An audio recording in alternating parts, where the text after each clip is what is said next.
अकबर और बीरबल की मज़ेदार कहानी सुनने के लिए हमारे YouTube चैनल को सब्सक्राइब करें, वीडियो को लाइक और शेयर करें। तो चलिए अकबर और बीरबल की कहानी सुनते हैं। अकबर का साला हमेशा से ही बीरबल की जगह लेना चाहता था। अकबर जानते थे कि बीरबल की जगह ले सके ऐसा बुद्धिमान इस संसार में कोई नहीं है। फिर भी जोरू के भाई को वह सीधी ना नहीं बोल सकते थे। ऐसा करके वह अपनी लाडली बेगम की बेरुखी मोल नहीं लेना चाहते थे। इसीलिए उन्होंने अपने साले साहब को एक कोयले से भरी बोरी दे दी और कहा कि जाओ और इसे हमारे राज्य के सबसे मक्कार और लालची सेठ दमड़ी लाल को बेचकर दिखाओ। अगर तुम यह काम कर गए तो तुम्हें बीरबल की जगह वजीर बना दूंगा। अकबर की इस अजीब शर्त को सुनकर साला अचंभे में पड़ गया। वह कोयले की बोरी लेकर चला तो गया, पर उसे पता था कि वह सेठ किसी की बातों में नहीं आने वाला, ऊपर से वह उल्टा उसे ही चूना लगा देगा।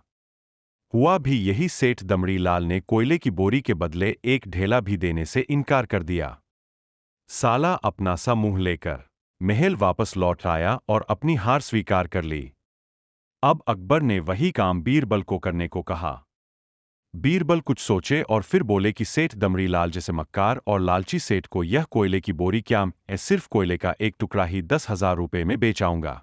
यह बोलकर वह तुरंत वहां से रवाना हो गए।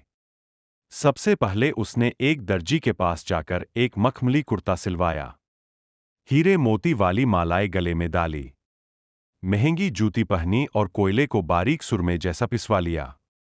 फिर उसने पिसे कोयले को एक सुरमे की छोटी चमकदार डिब्बी में भर लिया। इसके बाद बीरबल ने अपना भेष बदल लिया और एक मेहमानघर में रुककर इश्तिहार दे दिया कि बगदाद से बड़े शेख आए हैं जो करिश्माई सुरमा बेचते हैं, जिसे आंखों में लगाने से मरे हुए पूर्वज दिख जाते हैं, और यदि उन्होंने कहीं कोई धन गाड़ा है तो उसका पता बताते। यह बात शहर में आग की तरह फैली। सेठ दमड़ी लाल को भी ये बात पता चली। उसने सोचा जरूर उसके पूर्वजों ने कहीं न कहीं धन गाड़ा होगा। उसने तुरंत शेख बने बीरबल से संपर्क किया और सुरमे की डिब्बी खरीदने की पेशकश की।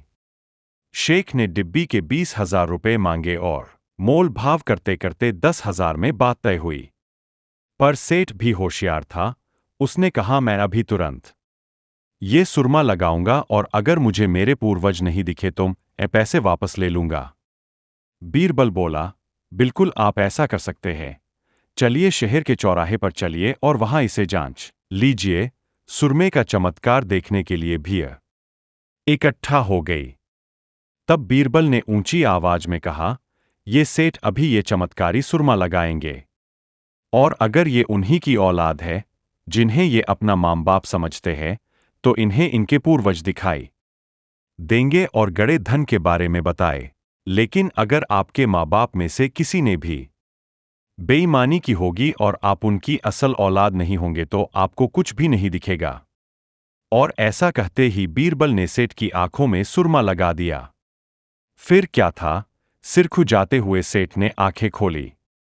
अब दिखना तो कुछ था नहीं, पर सेठ करे भी तो क्या करे। अपनी इज्जत बचाने के लिए सेठ ने 10,000 बीरबल के हाथ थमा दिए और मुंह फुलाते हुए आगे बढ़ गए। बीरबल फौरन अकबर के पास पहुंचे और रुपए थमाते हुए सारी कहानी सुना दी। अकबर का साला बिना कुछ कहे अपने घर लौट गया और अकबर बीरबल एक दूसरे को देखकर मंद मंद मुस्काने लगे। इस किस्से के बाद फिर कभी अकबर के साले ने बीरबल का स्थान नहीं मांगा।